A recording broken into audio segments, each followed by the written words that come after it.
I think East London is now the most exciting place to eat in the country, I guess. I've been wanting to do something east for a while. I live in Victoria Park, and it just felt like this was the right place and the right time for this project. We opened, so many people said to us, "Oh, fantastic, a great restaurant on Kingsland Road." I'm Stevie Parle, this is my restaurant, Rotorino.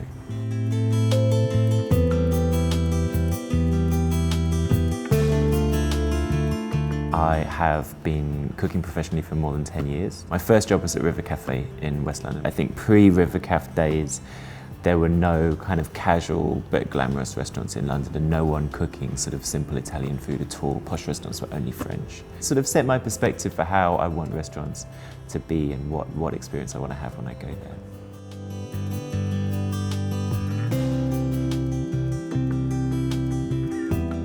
The restaurant industry is famously tough. It's difficult to work in restaurants, it's difficult to run restaurants, open restaurants, make any money out of restaurants. It's all hard. And one of the things that I've really learned is that you need good people. You need to look after people, and I think it's great to see the industry changing. I think now the hours are better, the pay is better, the environment is better than ever before to work in restaurants in London.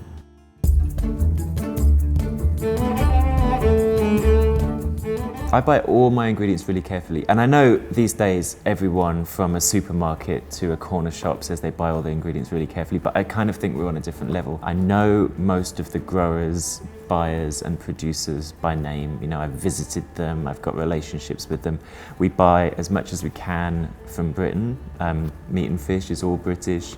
All the fish is ethically sourced. And then the things that we do get from Italy are, we've got a really good relationship with the buyer in the market. You know, sometimes they'll send me a photograph on Twitter and say, "Do you want this?" And we'll say, "Oh yeah, we'll have 2 boxes of that," and then the next day it arrives in London. So having that sort of very, very short supply chain is incredibly important to the way that I work.